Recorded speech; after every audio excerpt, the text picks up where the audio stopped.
Pessoal, estamos iniciando mais um Flávio Prado Entre Amigos, em nome da nossa querida Ali Beck. Olha aqui, ó. Isso aqui, salgadinho, por isso que a gente agarra a conversar e não para, é uma delícia, uma maravilha. Também em nome da nossa querida CrossFox elétrica, maravilhosa, da LuxColor, que é a empresa da tinta que eu uso e recomendo, na churrascaria Debrecht. A Debrecht, nós estamos aqui na Pedro Ivo, mas tem lá em Santo André, tem também em Guarulhos, uma churrascaria fantástica, imperdível para você fazer negócio, você com seus amigos, é maravilhoso. E aqui eu recebo amigos, e estou recebendo hoje um querido amigo de tantos anos, nosso querido Beto Hora. Betão, como é que tá? Tudo bem? Prazer muito grande, Flávio, um prazer muito grande. Tô um pouco desesperado, né, cara? Por quê? Porque eu descobri que eu tô morto, e eu não sabia, nós somos 200 milhões de habitantes, e eu ouvi o presidente falando que 700 milhões de pessoas morreram na pandemia. Eu falei, putz, será que eu tô morto? Ninguém me avisou, cara. Eu tô assim, agora tô desesperado tentando descobrir se eu tô vivo ou morto. Tudo isso aqui é... O Beto, a gente conhece o Beto Hora, todo mundo conhece, é muito querido, é muito engraçado quando você quer ser, quando quer ser sério também. E parece que sempre foi um Beto Hora, mas há um Betinho Hora, há um Betinho Segundos, eu até falei, né? Como é que foi o seu começo de vida? Onde você nasceu? Você é de família rica? Enfim, conta pra gente um pouquinho. Não. Eu nasci no Jardim Maringá. São Paulo, cidade de São Paulo, zona leste de São Paulo. Se você lembrar do Dodô, o jogador Dodô, ele começou no Cruzeirinho do Maringá. Uhum. Foi o bairro que eu nasci e me criei. Na zona leste, na Rua Ipirá. Nasci na Rua Ipirá, número 148, em 1963. Meu pai era cabo da polícia. Naquela época que a polícia era respeitada para chuchu, né? Hoje tá meio complicado o negócio. Mas nós somos de uma família bem humilde. Meus pais vieram da Bahia, tanto meu pai quanto minha mãe, já falecidos. Perdi minha mãe há 2 anos. Meu pai já morreu há mais de 20 anos. Mas éramos uma família simples, uma família, mas muito feliz, muito alegre. Minha mãe era de uma alegria muito grande. Meu pai era um pouco mais sério, mas era brincalhão também. Mas essa veia artística, humorística veio da minha mãe. Minha mãe era de deixar a Dercy Gonçalves vermelha. A veinha era danada. Boca suja? Boca suja e, assim, muito brincalhona. Escrachada, brincalhona. Tem histórias da minha mãe. Minha mãe adorava rir também, bem alto, para fazer escândalo, aquela coisa toda. E a vida foi me carregando para o rádio. O Hora é sobrenome? É sobrenome. Wilson Roberto da Hora Santos. Como todo mundo me chamava de Beto, e o Hora, no começo, criava alguns problemas com bullying, essas coisas, mas eu sempre, como sempre fui gozador, eu sempre levei na boa. E lá na minha juventude, um amigo muito querido falou, pô, você devia assumir o Hora, pô. Todo mundo te chama na escola de... Como tinha vários Betos na escola, então, pô, qual é o Beto? O Beto Hora. Aí aquilo ficou, eu resolvi trazer isso mais para próximo de mim e ficou Beto Hora, por causa do sobrenome. Você chegou a se formar em alguma coisa? Eu fiz jornalismo, mas eu fui solto por boa conduta no finalzinho do curso. Era uma época terrível, inflação terrível. Eu não conseguia acompanhar o valor da mensalidade da faculdade e acabei não terminando. Que faculdade que era? Em Santos, na São Leopoldo de Santos, na PUC. Você não terminou o curso? Pontifícia Universidade Católica, não terminei o curso. Faltou dinheiro para a Beca e também para o meu anel, como dizia Matias da vida. Exatamente. E logo, mas assim, foi muito rápido tudo, porque eu tinha a opção, ou eu estudava, ou eu trabalhava. Era difícil conciliar as duas coisas, porque eu morava em Itanhaém, nessa época, e fazia faculdade em Santos. E eu tinha uma fábrica de bloco de construção. E eu falei, pô, conciliar as duas coisas tá bem complicado. E aí pintou convite para trabalhar em rádio, conheci um monte de gente de rádio, sempre fui apaixonado. Na fábrica de bloco você conheceu esse pessoal? Não, na faculdade. Na faculdade. Na faculdade. A fábrica não, a fábrica era um lugar assim bem bem Você escondidinho. não pensou em ser militar? Teu pai era militar. Meu pai era militar, mas várias vezes. Prestei Barro Branco, acho que durante uns 4, 5 anos seguidos. Você não passava? Graças a Deus. É, porque senão você tinha mudado a sua vida. Totalmente. Meu pai gostaria muito que eu fosse militar, enfim.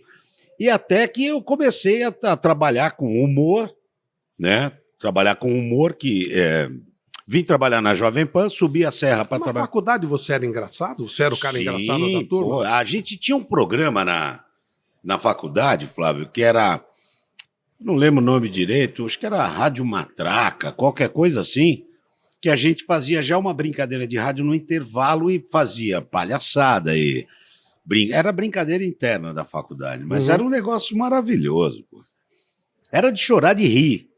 E alguém ouviu aquilo, pô, avisa fulano, avisa fulano, avisa fulano, e a coisa foi tomando uma proporção, e aí me convidaram para trabalhar. Eu subi para São Paulo, a convite de um locutor queridíssimo, Rui Monteiro, da Moca, e vim trabalhar na Jovem Pan. Comecei a trabalhar na Jovem Pan. Já Jovem Pan. E era uma época de transição, o Tutinha fazia um programa chamado Djalma Jorge Show. Sim, opa! E eu entrei naquele barco ali para fazer o programa junto com ele. Quem era o Djalma Jorge? Era ele. O próprio Tutinha? Era o próprio Tutinha, sempre foi. E aí, mas ele foi abandonando a ideia de fazer o Djalma Jorge e tal, e foi uma transição boa. Eu saí de lá, da Jovem Pan, fui para a Metropolitana, enfim. E aí não parei mais. Tratando a gente bem. Olha. E aí não parei mais, mas o interessante nesse monte de mudanças foi que eu conheci o mercado publicitário. Sei. Fazer voz para publicidade. Fazer o que eu fazia com a voz, que era imitação e tudo, criando vozes para publicidade. Só dar uma pausa aqui para falar da nossa querida CrossFox Elétrica. É demais, cara. Fios e cabos elétricos de uma qualidade impressionante, um atendimento fantástico. O pessoal está sempre disponível para te ajudar, para te orientar, é maravilhoso. E o Paulinho aqui, então, nossa senhora, Paulinho é ponta firme, está com a gente o tempo inteiro, hein? Um abraço para o Paulo, um abraço para o Alisson, para todo o pessoal da nossa querida CrossFox Elétrica. Olha a caneca bonita que eles mandaram para nós. Obrigado ao pessoal da CrossFox Elétrica. E aí, em vez de ser a voz original, tinha o imitador. Isso, exatamente. Como é que você descobriu que você sabia fazer isso? Desde manhã eu sempre fui gordinho. Sei. E aí o gordinho, quando não pega ninguém, ele tem que ser engraçado, né? É uma coisa natural aí do gordinho. Pega. Aí pega. Entendeu? É uma coisa natural do gordinho. Todo gordinho é meio engraçado. Pode prestar atenção, isso é uma coisa... Hoje é questão de sobrevivência. É questão de sobrevivência. Hoje é até difícil a gente falar determinadas coisas que... Você está falando de você. Está uma chatice, mas estou falando de mim. Falando de você. Então, não precisa vir a Associação Protetora dos Gordinhos me encher o saco, porque estou falando de mim. Dela. Eu sou o fundador. Então, aquilo ali eu era muito piadista, eu decorava piada como ninguém, piada e música. Eu sempre fui muito bom para decorar isso. Eu sou terrível para decorar outras coisas, terrível. Mas música e piada era uma coisa que eu tinha muita facilidade. E imitação. Como é? Não, mas aí, para você interpretar bem uma piada, eu comecei a fazer os personagens da piada. Então, era o português, ou era o italiano, ou era o japonês. A piada, você virava o português. Eu virava o português, entendeu? E aquilo foi me dando eu fui descobrindo cada vez mais a imitação. E, putz, aquilo foi acontecendo um processo natural. Eu ficava perto de uma pessoa, antes, eu falava, putz, esse cara é bom de imitar, cara. Que idade você tinha? Isso dos 13 até os 20 anos. Quer dizer, você deve ter imitado professor. Não, cara, você não faz ideia. Você não faz ideia, cara. Você não faz ideia o que eu aprontei. Você sabe que quando eu devia ter uns 12 anos de idade. Por aí. 10, 12 anos. Eu sempre tinha a voz grave. Deixa eu dar uma pausa aqui, porque é hora da gente comer um salgadinho, né?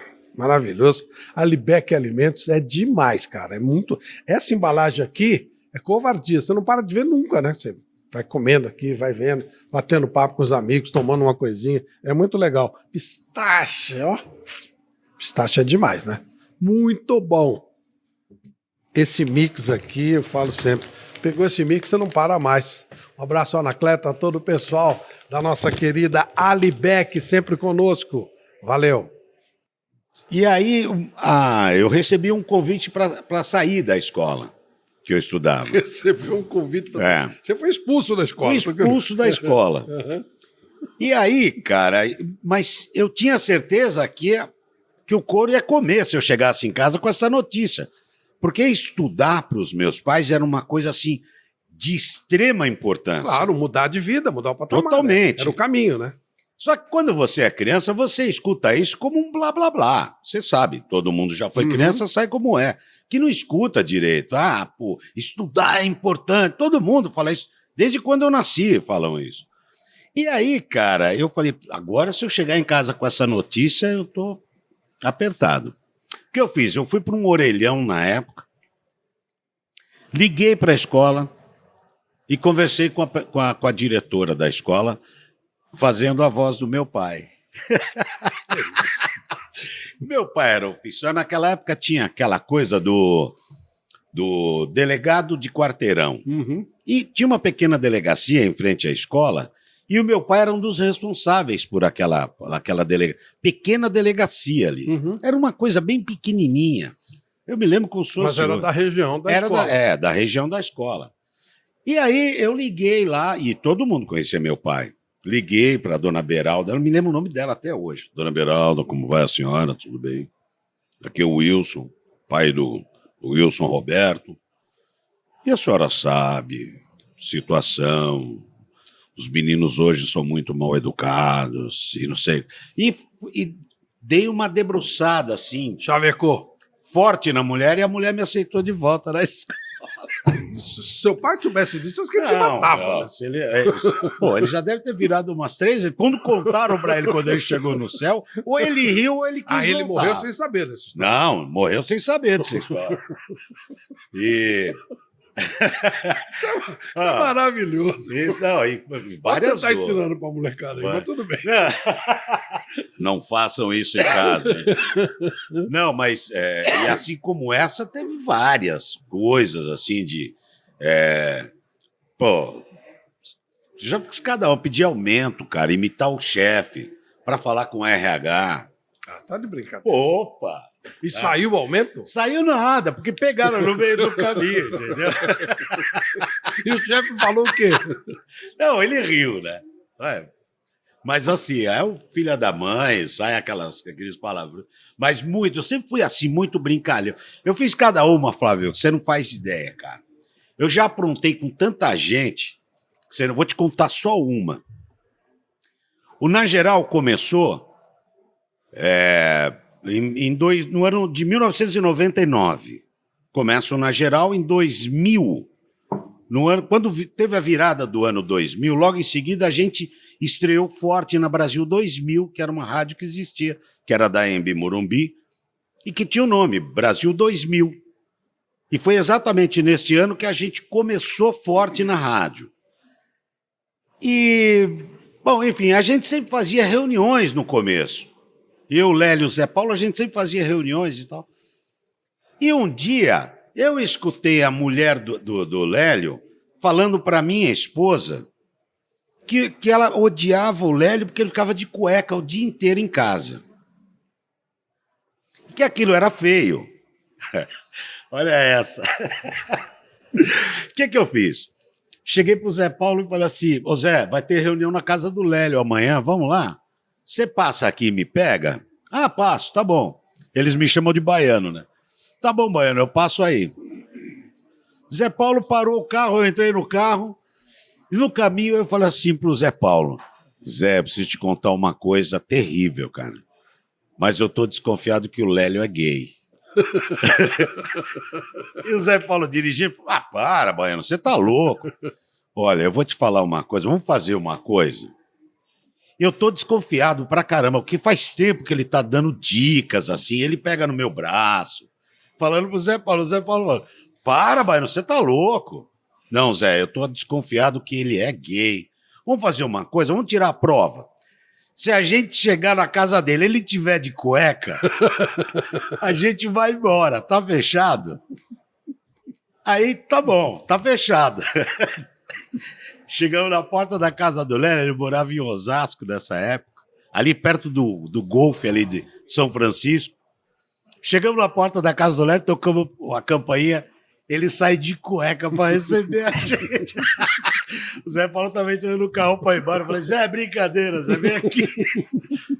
Esse tipo de coisa, eu sempre fui assim. Qual foi a primeira voz conhecida que você imitou? Foi Gil Gomes. Foi o Gil Gomes. Tanto é que eu participei desse filme, que tá todo mundo falando mal. Quer dizer que a família... Falando mal, não. O filme é maravilhoso. Do Silvio Santos, eu gostei muito. Do Silvio Santos. Eu vi você Eu também achei maravilhoso. Eu também achei legal. O Entendeu? Rei da TV. Eu achei... O trabalho do Xaxá, o trabalho da direção, o trabalho... Pô, foi um trabalho maravilhoso, pô. Porque teve, no meio daquilo, teve espetáculo, que as pessoas não sacam isso, mas teve verdadeiros espetáculos de interpretação ali no meio. Sabe, gente imitando fulano de tal. E eu entrei nessa também. A família que ficou um pouco contrariada, mas tudo foi bem, legal. mas eu acho que faz parte. Mas o material ficou fantástico. Ficou mesmo. Uma pausa aqui para falar da Lux Color, a tinta da pintura inteligente. Que pintura maravilhosa, cores sensacionais. Você olha nas redes sociais da nossa Lux Color, você vai ter orientação para tudo. Eu uso o tempo inteiro na minha casa, no meu escritório, na casa dos meus familiares.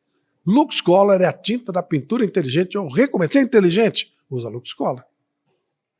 Mas foi o Gil Gomes. E eu conheci o Gil Gomes, porque eu morava perto. Quando eu mudei para aclimação aqui, eu morava do outro lado aqui onde estamos. Eu conheci o Gil, morava ali perto. E eu conheci muito ele.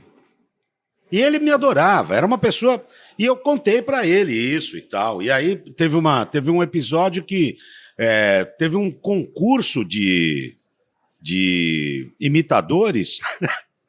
E eu contei para ele que ia ter o curso de imitadores. Eu vou me inscrever, então. Eu vou fazer também. Naquela época era fita cassete, lembra? E a gente gravou a fita cassete. E ele ficou em segundo lugar do concurso. E você ficou em primeiro? Não, eu não me lembro quem foi o primeiro. Não foi você? Não foi eu, não. Eu não lembro quem foi o primeiro. Eu sei que eu concorri também. Eu nem lembro mas era só de palhaçada aquilo. Eu sei que ele ficou em segundo lugar. Olha, esse cara é bom, hein? Quando começou o Na Geral, você foi chamado para ser imitador, para fazer aquilo lá ou não? Não. Qual era a intenção do Na Geral? A intenção do Na Geral, obviamente, era falar de futebol. Uhum. Só que eu, Flávio, eu não entendo absolutamente nada de futebol. Nada. Zero o meu conhecimento de futebol. E também sou horrível para decorar o nome dos jogadores. Então por que te chamaram? Chamaram porque falaram, pô, vamos lá, vamos ver o que sai. Isso é um projeto maravilhoso. Não, isso aí é muito louco. Só para você ter uma base, esse modelo de programa já atingiu se eu não me engano, mais de 150 cidades pelo mundo tem um programa igual Na Geral. Ou mais, hoje muito mais. Projeto. Eu tenho muito orgulho que ainda no comecinho eu cheguei lá, meio como um padrinho. Exatamente. Trabalhei com o Zé Paulo no Cartão Verde. Exatamente. Então a gente era amigo. A gente chegou aí no Cartão Verde. Uhum. Deu certo, era uma coisa que deu certo, porque assim, infelizmente eu não levo muitas coisas a sério. Não, felizmente. Ou felizmente, não, Quem diga assim, que a vida é muito curta para ser levada a sério. Exatamente, pô. Então, assim, eu não levo as coisas muito a sério. Mas isso é verdade? Ou o Beto Hora profissional não leva as coisas a sério, ou o Beto Hora, ser humano, também é numa boa? Você leva numa boa? Eu levo numa boa as coisas, entendeu? É óbvio que, assim, no dia a dia, eu sou um cara sério. Todo mundo acha que eu sou um cara brincalhão o tempo inteiro. Não, eu sou um cara sério. Mas na adversidade você leva numa boa? Ou você... Não, lógico, tem que levar, cara. Porque, assim, eu aprendi com o Antônio... Eu trabalhei com um cara chamado Antônio Carvalho. Você lembra do... Claro. A Bandeirantes apresenta a Madrugada Bandeirantes. E eu vou falar uma coisa pra você. O ser humano que planta, colhe. É isso aí. E ali, aquilo ali, me despertou para uma coisa que você vai colher o que você plantar. Sim. Então, por aí, eu vou plantar alegria, porque eu quero receber isso de volta. Isso aí. Entendeu? Planta alegria, colhe felicidade. Mas, por exemplo, se você falar... Eu fui... Bom, na época das vacas magras, eu tinha lá 20 anos de idade. Eu fui convidado pelo Fausto Rocha, deputado Fausto Rocha, saudoso deputado Fausto Rocha. Que era também um homem da imprensa. Que foi um dos garotos propagandas do Mapping, antes do Delfiol. Sim. Era ele, o garoto propaganda do Mapping. E ele ascendeu com dinheiro na publicidade, que ele tinha uma baita agência, e montou uma TV em Campinas. E ele me convidou para ser apresentador. Eu ia falar, ia apresentar jornal. Cara, era de chorar de rir o jornal. E aí veio sucesso também, porque eu errava tudo, entendeu? Então eu nunca levei as coisas assim, sabe, eu vou chorar porque eu errei, ou vou passar vergonha porque eu errei. Não. O erro, para mim, era uma forma de brincar. Eu gosto de brincar. Eu saía por cima, eu dava a volta por cima do erro. E aí você falou de publicidade, eu interrompi para a gente falar da imitação, que ela antecede. Como é que você entrou no meio da publicidade e como é que isso pega na sua vida? A publicidade entrou num momento terrível da minha vida, porque eu tinha perdido todas as minhas fontes de renda, meu pai. E aí, como eu sou o único homem, nós somos em 3 irmãos. 2 irmãs e eu sou o caçula. E minha mãe. Foi no momento que, assim, eu tinha que fazer uma transição que eu precisava ajudar aquele povo. Eu tinha isso na minha mente. Eu precisava ajudar aquele povo. E aí, rapaz, o que eu fiz? Um belo dia eu ganhei um curso de mergulho e fui fazer o curso de mergulho. Quando eu chego lá no curso de mergulho, conheço um sujeito chamado Antônio Viviani. Sim. Que se tornou meu padrinho, meu irmão, e me levou para a publicidade. Me apresentou um outro cara chamado Zé Rodrigues. Nossa, que maravilha. O Zé Rodrigues me abre as portas da Voz do Brasil. Na época, o nome da produtora era Voz do Brasil. Conheço lá o Tico Terpins, que era... Aí você já está no nível alto. Não. Você já entrou muito por cima, Muito por cima. Eu dei muita sorte. Tanto é que a minha primeira rádio foi a Jovem Pan. É verdade. Eu comecei pelo topo. É verdade. Entendeu? E começo a entrar na publicidade. Em seguida conheço o pessoal da MCR aqui no Bexiga, que era um outro pessoal muito forte, que era o Campanelli. A MCR era mineiro, o C de Campanelli e o R de Renato Teixeira. A MCR. Nossa Senhora. E começo a entrar no mundo da publicidade com uma força. Você era contratado para fazer vozes de locutores que seriam muito caros. É mais ou menos isso? Não. Isso aí, eles me matavam se fosse isso. O que é? Porra, os caras iam me matar. Não, nós éramos em 30, 40 locutores naquela época para o Brasil inteiro. Então eu fazia tanto voz caricata, como eu fazia voz normal também. Mas você não fez publicidade Deu duro. imaginando que era o Cid Moreira? Não. O Cid Moreira veio depois. O Cid Moreira foi quando colocaram o Cid no Fantástico, num banquinho, e botaram... Era uma homenagem que eles iam fazer ao Mr. M. E botaram o Cid Moreira num banquinho, michuruco, de braço cruzado, com a perna cruzada, perguntando assim: Mr. M, você é espada? Porra, meu. Aquilo me incomodou tanto que, assim, porra, eu cresci ouvindo o Cid Moreira na bancada do do Jornal Nacional. Pô, e colocar o Cid naquela situação me deixou tão incomodado, cara, mas tão incomodado, que eu andava pelas ruas ouvindo ele falar: Mr. M, você é espada. Porra, aquilo... Aí eu comecei a imitar o Cid Moreira. Depois eu vou te mostrar uma gravação do Cid, que eu fiz com o Cid Moreira. Mas não, eu já fazia outras loucuras. Eu fazia vozes para bichinho de comercial. Tinha muito isso. Cachorro. Você fez curso de dublagem, não? Não, eu fiz Era tudo seu. eu fiz o curso de locução no Senac.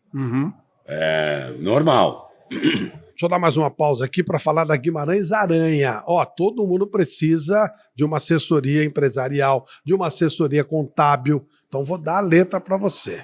Aqui você vai encontrar todo o respaldo que você precisa para não ter problema depois, né? Você relaxa, deixa a coisa rolar e aí o bicho pega. Então, vá na Guimarães Aranha. Ó, vou dar o endereço aqui.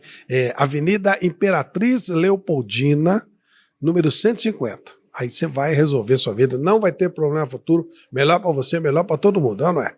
É isso. E aí aquilo era uma coisa que eles me chamavam para fazer. Ó, precisa fazer uma voz de uma galinha aqui, precisa fazer a voz de não sei o que lá, precisa fazer a voz de um pinguim, precisa fazer a voz de não sei... Aí eu ia... Você olhava o bicho e criava a voz do bicho. Exatamente. Por exemplo, só para você ter uma base, foi uma voz que eu criei.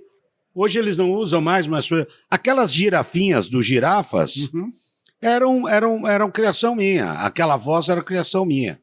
Entendeu? Então, vamos comer um girafas hoje.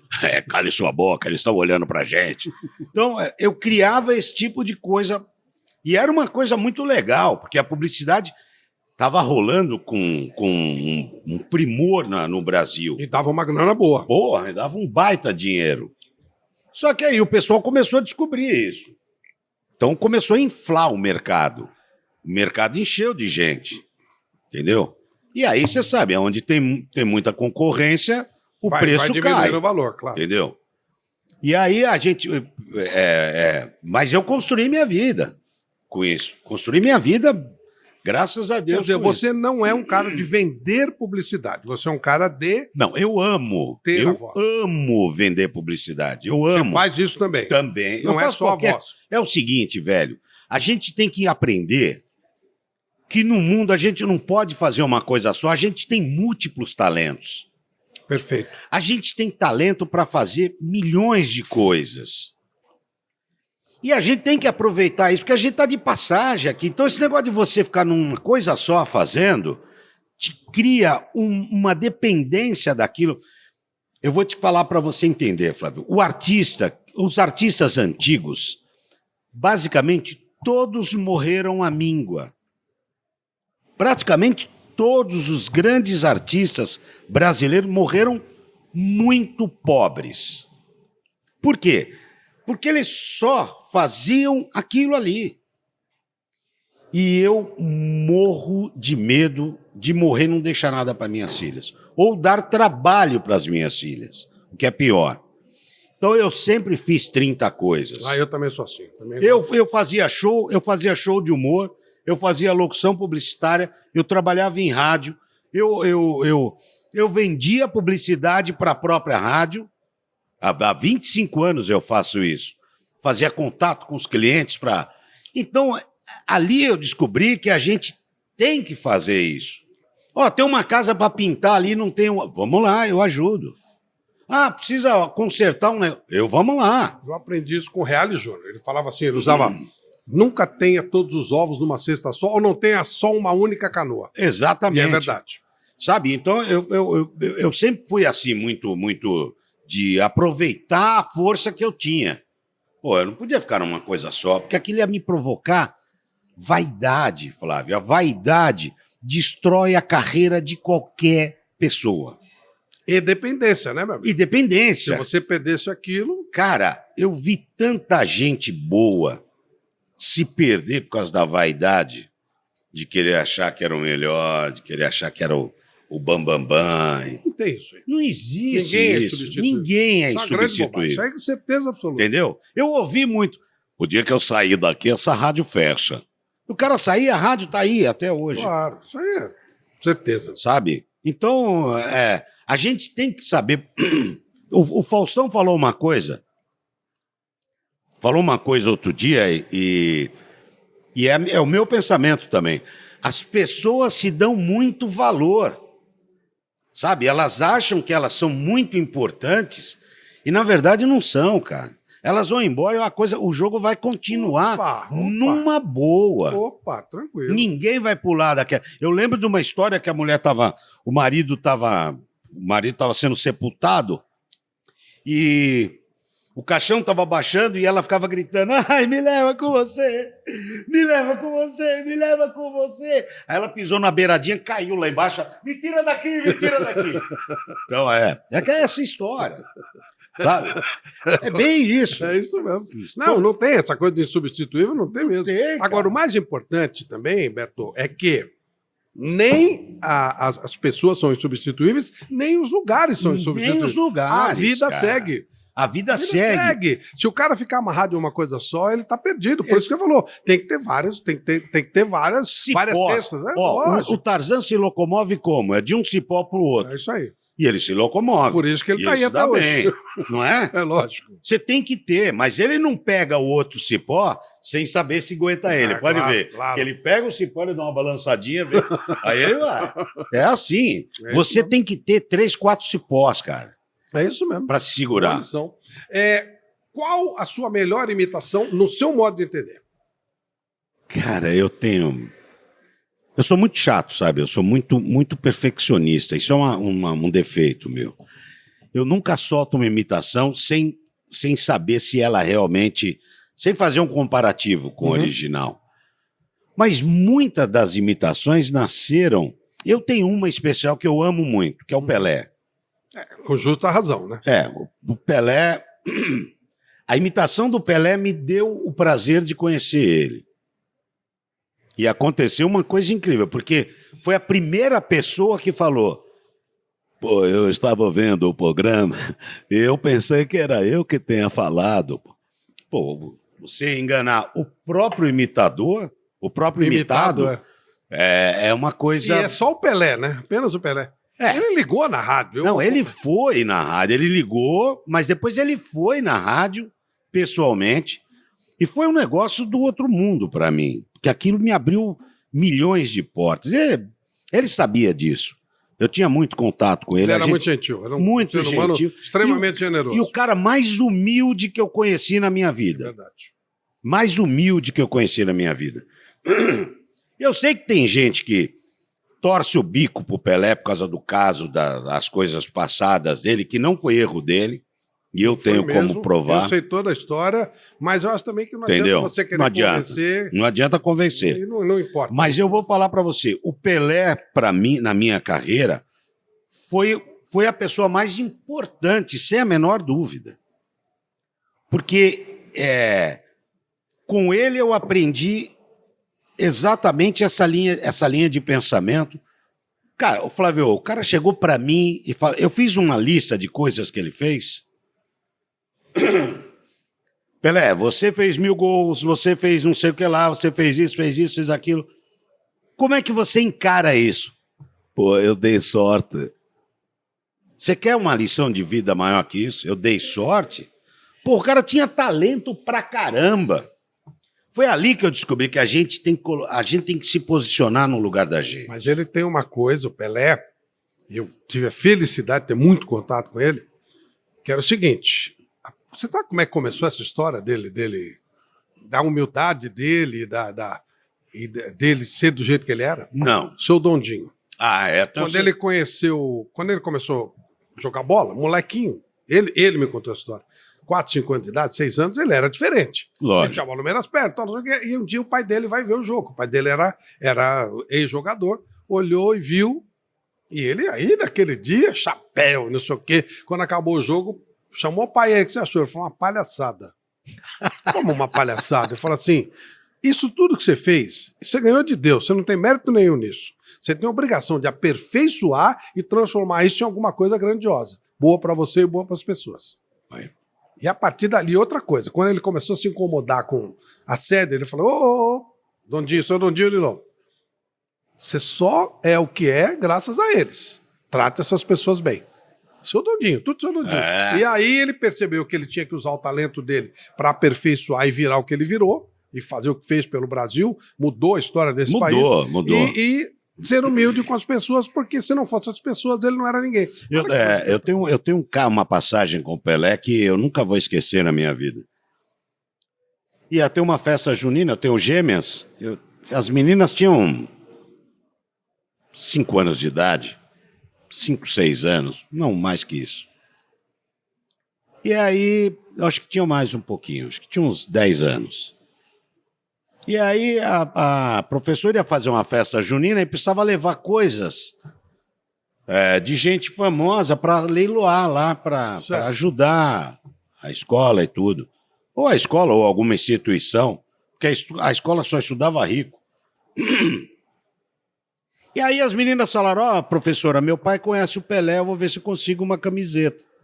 Ora, começaram a fazer bullying nas crianças. Conhece nada, seu pai não conhece o Pelé. E aí aquilo começou a incomodar as meninas. Eu liguei para ele, falei, negão, aconteceu isso. Olha, dessa aqui para pegar a camiseta e tirar foto, para provar que as meninas conhecem o Pelé. Só que assim, eu vou para a Alemanha hoje, 4 horas. Então você vem rápido para o Guarujá, a gente fica até meio-dia junto, a gente almoça, eu vou para o aeroporto e você vai embora. Tá bom, fechado. Eu cheguei no Guarujá 10 horas da manhã. Bom, começamos a conversar, e eu a tomar chopp, e ele tomou uma dosezinha de uísque. Ele falava que o médico falou que o uísque era bom para o coração. Como ele era de 3 corações, ele podia tomar 3. E a Márcia estava junto na época, já estava com ele. E, bom, ele perdeu o voo, não esquentou a cabeça. Nós ficamos juntos até meia-noite, Flávio, batendo papo. Essa passagem eu nunca vou esquecer. Eu voltei do Guarujá, cheguei em casa, acho que era 3 horas da manhã. Ele perdeu o voo, ele não quis voar. Eu não vou para a Alemanha hoje, eu vou outro dia, porque o papo tá gostoso para chuchu. E foi assim, eu nunca vou esquecer isso. Então, a gente tinha uma ligação muito grande, muito forte. E era uma coisa que, assim, nasceu naturalmente, não foi uma coisa forçada por mim ou por ele. O Pelé é a sua... Claro, Pelé, esse reconhecimento que ele deu a você e tal, é uma coisa extraordinária. Mas eu vou insistir na pergunta. É a melhor imitação? Ou é a que você tem mais carinho? É a que eu tenho mais carinho. E qual é a melhor? Mais igual que você. Eu acho que é o Francisco Coco, pela característica dele de falar respirando no meio da frase. Eu acho essa característica dele muito... Mas eu já tive roubadas que você não faz ideia com essas coisas. Por exemplo... Desculpa, eu tô com um pigarro aqui danado. Um dia eu tinha acabado de fazer uma cirurgia e eu tô em casa. O telefone toca. Naquela época era telefone, a gente usava telefone de casa, né? Hoje não usa mais. Mas usava. O telefone tocou, eu morava aqui na Aclimação.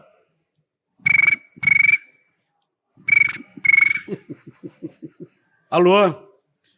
Alô, queria falar com o Beto Hora. Pois não, quem é? É José Wilker. Vai encher o saco de outro. Continua assistindo televisão. Daqui a pouco me liga Washington Oliveto. Alô? Beto, Washington, tudo bem? Tudo bem. Porra, eu peço pro cara te ligar pra você me ajudar. Você desliga na cara do cara, o cara tá na França, precisa gravar uma frase com a voz dele, porque vai entrar no ar o negócio... E não captaram o áudio dele. E você precisa dublar o José Wilker para o negócio ir para o ar. Pô, eu falei... E nunca mais eu consegui falar com ele para pedir perdão, cara. Mas imitou e fez... Eu fiz e ninguém percebeu, Flávio, juro por Deus. Que era uma cena que entrava o Paulo Betti Era uma delegacia, e o Paulo Betti entrava e ele falava, como delegado geral, ele falava: eu quero esse bandido preso, essa semana o cabeças vão rodar aqui.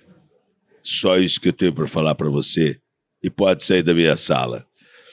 E eu gravei essa frase dublando ele e ninguém percebeu. Quando eu fui no Jô Soares, que eu contei para o Jô essa história, ele mostrou para ele. Esse cara bateu o telefone na minha cara. Mas alguém já ficou puto porque você o imitou? O Clodovil. Clodovil odiava. Clodovil odiava. Odiava. Mas não era só eu. Mas ele falou isso pra você? Não, ele nunca falou, mas ele falava assim: esses imitadores que fazem minha voz, eu acho isso de uma pobreza espiritual tão grande, sabe? Por que vocês não vão fazer outra coisa? Então aqui, mas quando eu estava fechando com a Bandeirantes, a gente estava numa mesa enorme, ele colocou as mãos no meu... Eu não tinha visto, não sabia que era, eu senti só as mãos no meu ombro. Eu olhei assim, para trás e era ele. Olha, pensa bem antes de você assinar esse contrato. Você está numa jaula com várias cobras. E foi embora. Mas eu vou falar uma coisa. A imitação é uma homenagem. Claro que é.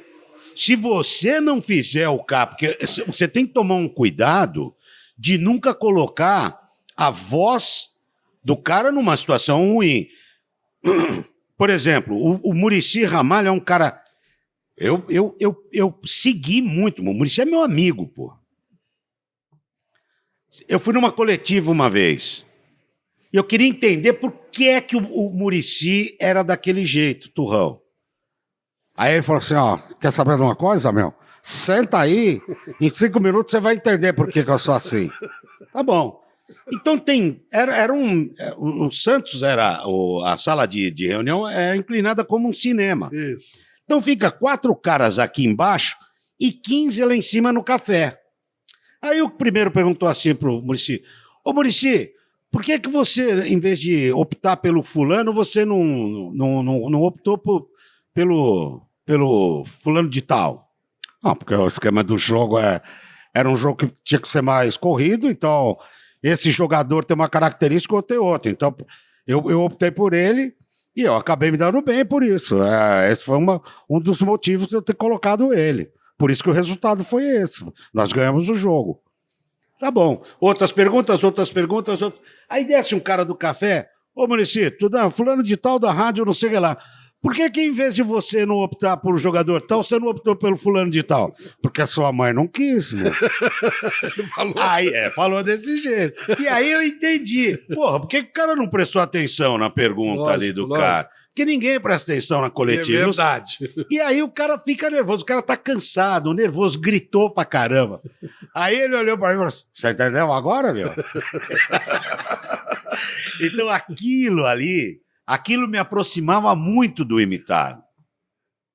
Quando eu entrei na Bandeirantes, Flávio, eu tinha um chefe que você conheceu, ele que você trabalhou anos com ele, chamado Carbone. Opa, José Carlos Fantini Carbone, baita cara. E o Carbone chegou para mim e falou assim: olha, eu vou te pedir uma coisa, e eu gostaria muito que você atendesse isso. Eu não quero, até por uma questão do pessoal aqui da Bandeirantes. A língua é meio presa. Você não pode imitar nem o Zé Silvério, nem o Datena e nem o Zaidan. Beleza. Não pode imitar. Vou respeitar a regra da casa. Porque eles não gostam, eles são tímidos, eles não gostam desse tipo de brincadeira. Tá bom, Carbone, beleza, tá fechado.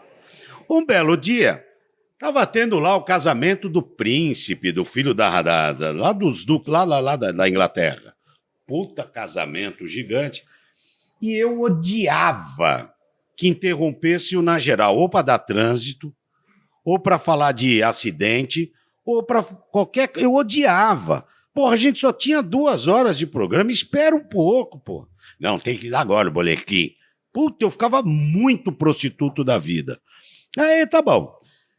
Aí, um belo dia, tá lá Olha, pessoal, vai ter que entrar a televisão. Vai ter que interromper o Nós Geral para entrar, porque o príncipe vai entrar na igreja. Porra, beleza. Puta, e eu bravo pra caramba. Aí eu falei, bom, só tava gente ali, né? E o pessoal da técnica. Eu comecei a narrar o casamento com os comentários do Zaidan. Bem, amigas, estava andando. Não tava no ar. Não, tava no ar. Tava fora do ar. Só pra gente ali que tava ali. Ai, meus amigos, muito boa noite. A Bandeirantes passa a transmitir agora o casamento do príncipe. Olha, Zaidan, eu vou te falar uma coisa. Eu já vi cavalo bonito, porque você sabe que eu sou da roça, né? E lá, eu vou te falar, eu nunca vi um cavalo tão bonito. Olha o penteado do cavalo, Zaidan. Pô, Zé, só pra você ter uma base, são mais de 20 travestis pra pentear esse cavalo. E fui fazendo. O cara da técnica tira o Nelson Gomes e coloca a minha coisa no ar. E ela tá lá. E lá vai a princesa. A princesa vai entrando, mas olha que granada grande, Zé. Pelo amor de Deus, são 17 metros. E fui fazendo brincadeira. E o cara, sem eu saber, o cara colocou no ar. Meu Deus. Liga o Carbone, mas, porra, sobreputo. Lógico. Você tá louco? Tira esses malucos do ar, pelo amor de Deus. E o cara tira e volta o Nelson Gomes. Liga o Johnny pra lá e fala assim, pelo amor de Deus, volta os caras. Eu quase morri do coração. E aí, cara, aí não teve mais jeito. Aí... Ô, Beto, a gente ficaria com uns 1000 Betos horas o tempo inteiro aqui. Prazer, mas eu sempre termino, mas com você vai ser diferente. Eu sempre dou ao convidado o presente de fazer uma pergunta para Deus. Mas para você eu vou fazer diferente. Eu queria que você imaginasse Deus na Terra e ele precisava falar a nossa língua. Qual seria a voz dele, no seu modo de entender, dessas milhões de vozes que você imita, cria? Como você falou que você criava vozes no desenho animado, no comercial, você vai ter que colocar uma voz para Deus. Que voz é essa? Se Deus tivesse chegado aqui hoje e olhasse tudo isso aqui, aí alguém ele diria... Falar, você vai ter que pôr uma voz lá. Tá. Isso. Meu amigo, o que vocês fizeram com esse planeta? Puta que eu pariu! Essa seria a frase de Deus. E a voz dele. Mas você sabe que a voz que mais se aproxima de Deus, para mim, é do Cid Moreira. Eu acho que é a voz que mais... Então, para a gente tirar essa coisa grotesca que eu disse, eu diria assim... Meninos, cuidem mais desse planeta. Vocês acabaram com tudo que eu construí. E demorou 7 dias, o pessoal está acabando a cada dia, né? Roberto, uma honra enorme te receber. Obrigado, aqui, Flávio. Um sucesso. Muito obrigado. Muito obrigado. E quando quiser, eu estou de volta, meu. A semana que vem. Você é sempre muito querido de todos nós. Obrigado, é genial. E a sua genialidade, quando você divide com a gente, é sempre muito bom. Quero agradecer também ao pessoal da Debrecht, que nos recebe sempre para esse podcast, a nossa querida CrossFox, a nossa Alibec, a nossa tinta maravilhosa, a Lux Color, a tinta da pintura inteligente, e a você que está sempre conosco. Olha, inscreva-se no nosso canal, compartilhe, fale para o pessoal desses programas todos aí, porque nós vamos ter vários cortezinhos para você curtir bastante. Venha com a gente sempre, tá? Abraço.